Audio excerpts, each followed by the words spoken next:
Okay, guys, before we get to part 2 of episode 5, I want to talk to you about another podcast from OPR, Two Guys Eating Bagels So Close to the Mic. If you love off-the-cuff bawdy banter between two friends, then you'll love the comedy of Two Guys Eating Bagels So Close to the Mic, which allows listeners to laugh, learn, and get a big ol' listen to every doughy chew. Check out Two Guys Eating Bagels So Close to the Mic on your podcast app today.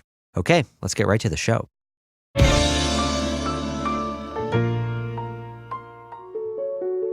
In Nebraska, tornadoes are part of the fabric of life. The state averages around 50 of the suckers every year, and Bluff Springs has seen its fair share of bad ones. Last year, I saw a twister rip a whole big barn to shreds. It was sick.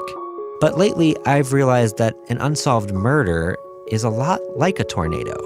It can tear a town apart.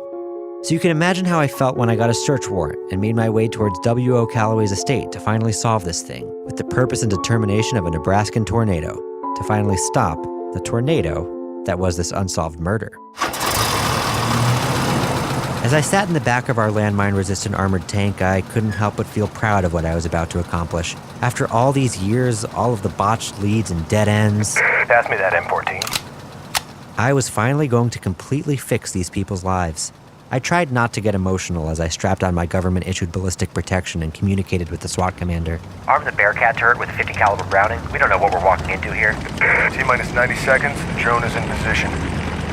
You know, before I started this job, the Bluff Springs Police Department didn't have a single Bearcat. That's a ballistic engineered armored response counterattack truck. But now we have 4.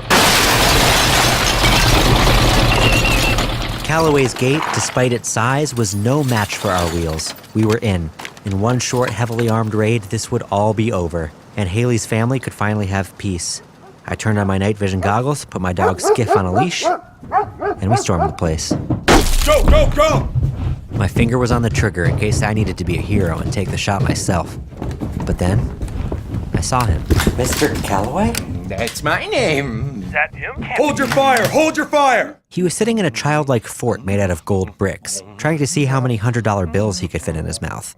The men, the guns, none of it fazed him. The only moment he got up from his velvet pillow was to chase the red circles from our lasers along the walls of the dimly lit study. That. I knew it right away. This wouldn't end in a shootout. This man wasn't a threat to anyone. As he laid down on a massage table and started wheeling himself around with his hands on the ground, I dismissed the SWAT team. All right, guys, you can get out of here. I can handle it. And I sat down one-on-one with Calloway. His team of nurses helped me understand him, in between the moments when they fed him pills and he chewed them all up. See, this is his family tree here. Oh my god, he is fifth in line to the King of the Netherlands. Well, his mother, there. Is also his cousin. Listen, I don't know what you could possibly want with Mr. Calloway, Chief. He's just a simple old man finishing up his last days alone. He is a suspect in the murder of Hayley Price. Oh, absolutely not. Even if he was capable of something like that. I am not. Haley was murdered at night, if I'm not mistaken. That's right. Sometime around midnight. I sleep up in the whirlybirds. Yes, I'm telling him that. You see, every night, for as long as I've known him, W.O. sleeps in a helicopter circling the city. He likes the way the vibrations feel. It is the only way he can fall asleep.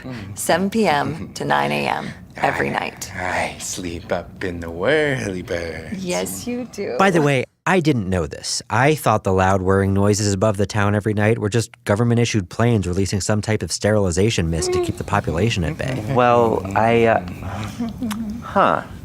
Okay. I don't suppose you have any... Flight records? Of course. Thanks. The flight records proved it. W.O. Calloway was in a helicopter above Bluff Springs for the entire night of Hayley's murder. And in case that wasn't enough proof, they were also able to produce a security camera video from within the helicopter that showed Mr. Calloway sleeping that very night. It was 13 hours long, and I watched every minute of it. Okay, there he is. Okay. Still sleeping.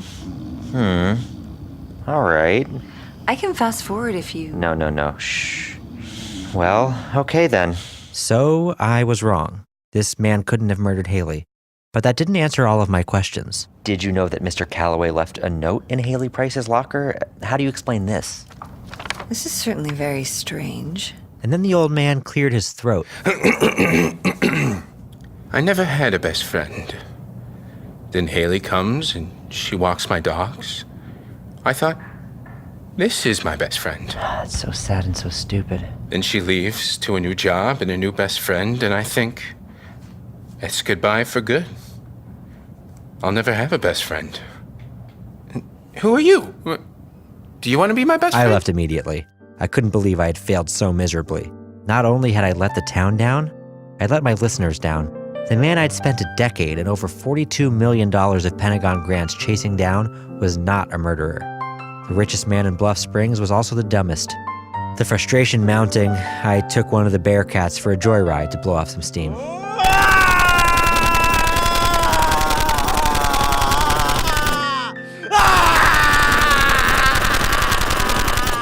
My best lead was a bust. Did I fail? Would I ever find justice for Hayley?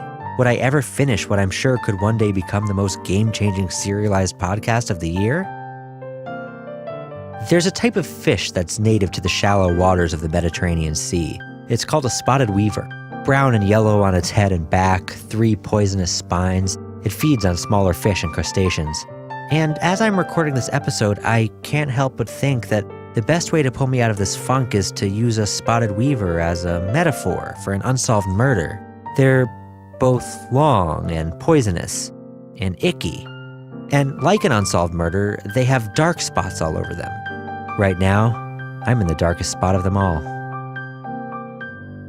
I knew what I had to do. I had to go back to New York where I could clear my head and talk to the only person who could help me now, Ethel.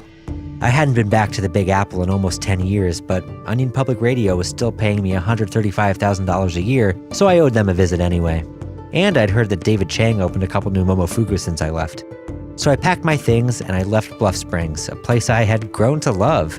While none of the residents of Bluff Springs are quite as smart as me, they're all intelligent, thoughtful people with hopes and dreams. Some of them became my best friends, one of them became my wife, and they all became the taxpayers responsible for my robust police chief salary. I loved these people. It was time for me to finally be the hero I promised them I would be all those years ago.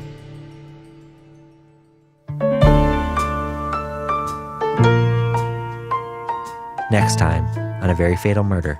I'm walking here! Fuck you! Now batting, your right fielder, Aaron Judge. Forget about Welcome back, David. Oh my God, this changes everything. A Very Fatal Murder is made possible by the Budweiser Clydesdales and Girl Scouts of the Swamp. Special thanks to Lockheed Martin for providing our recording equipment.